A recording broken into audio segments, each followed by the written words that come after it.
Imagine a nation teetering on the brink of chaos, where everyday essentials like fuel become weapons in a shadowy war. That's the heart-wrenching reality unfolding in Mali right now, drawing global attention and sparking urgent diplomatic moves.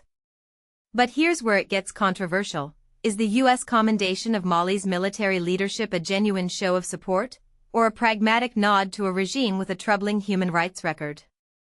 Stick around, because the details reveal a complex web of security threats that could reshape West Africa. On a recent Tuesday, U.S. Deputy Secretary of State Christopher Landau took to the social platform X to share insights from his conversation with Mali's Foreign Minister, Abdoulaye Diop. The focus? Mutual security concerns in the region, highlighting shared interests that both nations are keen to protect. Landau didn't mince words in his praise, commending the Malian armed forces for their relentless battle against Islamic extremist militants from the group Jama'at Nusrat al-Islam wal-Muslimin, commonly known as JNIM. For those new to this, JNIM is a militant organization linked to al-Qaeda, notorious for its violent tactics and aim to impose strict interpretations of Islamic law. They're not just a regional nuisance, their actions pose a direct threat to stability across West Africa. To give you a sense of their impact, picture a landlocked country like Mali, dependent on imported fuel to keep its economy and daily life humming. Now imagine that lifeline choked off by blockade. And this is the part most people miss. Back in early September, JNIM declared a blockade on fuel imports into Mali, targeting the critical convoys that transport this vital resource. Since then, they've escalated their attacks, striking at fuel tankers trying to reach the heart of the country or its bustling capital, Bamako. This isn't just about disrupting transport, it's a strategic squeeze on the nation's lifeline, crippling everything from transportation to essential services. To put it simply, if fuel is the blood flowing through Mali's veins, JNIM is pinching the arteries, and it's causing paralysis in unexpected ways.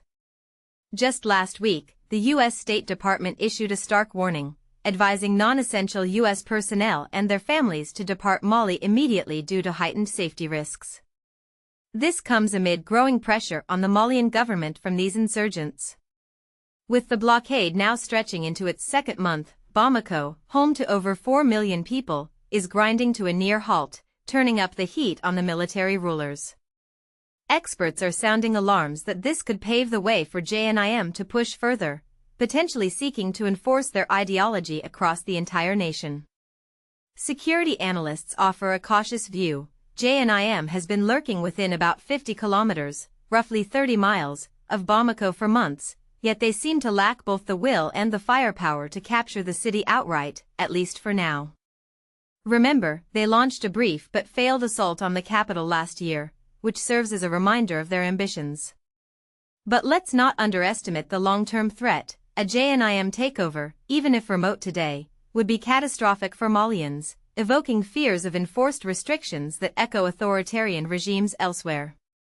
Here's the controversy that might make you pause. Outside Bamako, JNIM has gone beyond blockades, imposing travel bans and mandating that women wear hijabs on public transportation.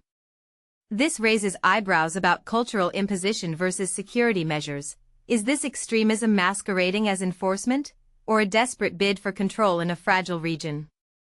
And when the U.S. praises Mali's forces, are we inadvertently endorsing a junta accused of abuses, all in the name of countering terrorism? Such developments demand reflection. What do you think? Should international powers like the U.S. prioritize short-term alliances over long-term ethical concerns? Does this blockade signal the end of Mali's sovereignty, or a wake-up call for stronger regional cooperation? Share your thoughts in the comments below. I'd love to hear if you agree, disagree, or have a fresh perspective on navigating these turbulent waters. This report draws from Reuters, with contributions from Ismail Shakil and editing by Nia Williams and Leslie Adler, upholding the high standards of Thomson Reuters Trust Principles.